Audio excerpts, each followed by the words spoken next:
that, in India we pay road and infrastructure cess on the purchase of a vehicle.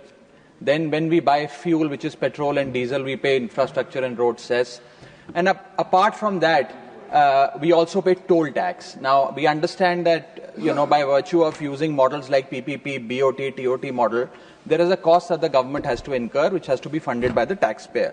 But sir, इतना पैसा देने के बाद दो चीजें हम चाहते हैं कि मिले. एक की सड़क अच्छी हो, लेन डीमार्किंग हो, पॉट होल्स ना हो, स्मूथ सड़क हो, और दूसरा सीमलेस कनेक्टिविटी. लेकिन देखा ये जाता है, बस मैं सवाल पूछ रहा हूं सर, देखा ये जाता है कि जब टोल पॉइंट पर पहुंचते हैं तो कंजेशन होती है और उसके चलते 15, 20 मिनट, 40 मिनट, 50 मिनट तक गाड़ियों को खड़ा होना पड़ता है, जिसकी fuel cost, opportunity cost waste होती है.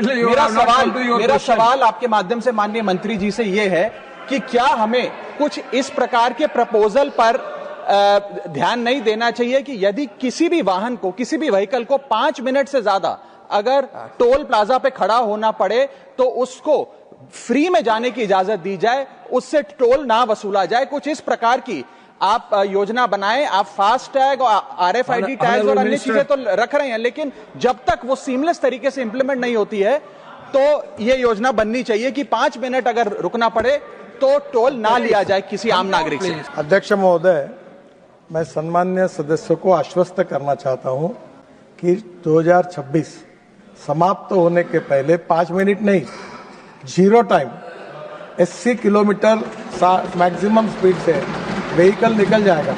यहाँ डायरेक्ट ऐसे पाइप की एंट्री होगी और बड़ा रोड होगा, गाड़ी निकल जाएगी, पता भी नहीं चलेगा रोड जैसा.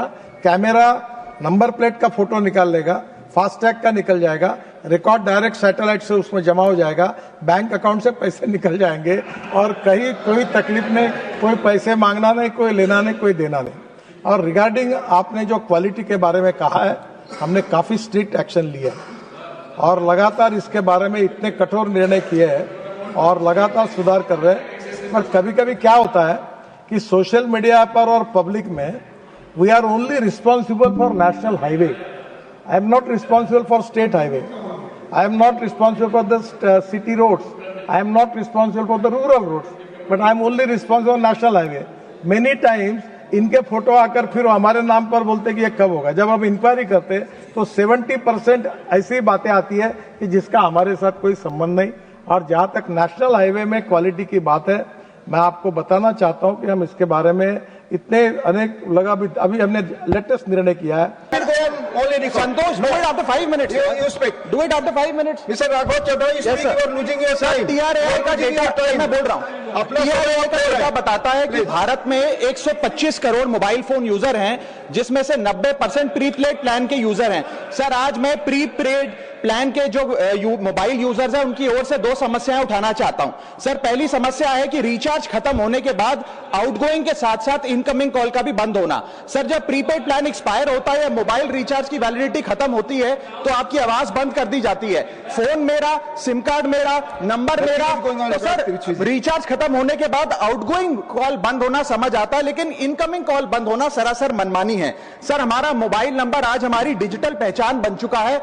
एसेंशियल कम्युनिकेशन जैसे कि UPI payment, banking, OTP, train ticket OTP, PAN Aadhaar authentication, interview का कॉल, हॉस्पिटल का कॉल, मां बाप का गांव से कॉल, तमाम चीजें इनकमिंग कॉल और इनकमिंग एसएमएस से आती है और वो इसलिए बंद कर दिया जाता है कि इंसान एक रिचार्ज कराना भूल गया. सर, इनकमिंग कॉल बंद करना is not stopping of a service.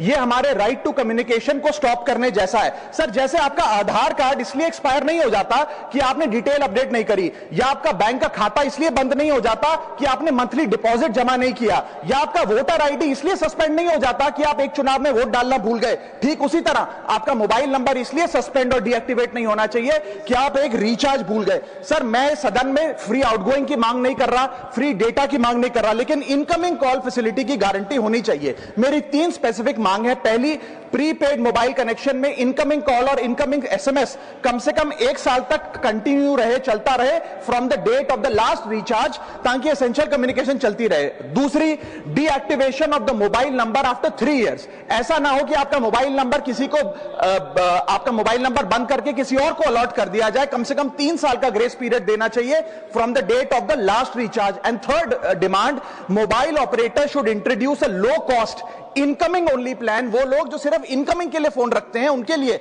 जैसे कि 10 रुपए में 180 दिन की इनकमिंग कॉल की फैसिलिटी, इस प्रकार की स्कीम्स मोबाइल ऑपरेटर को लानी चाहिए।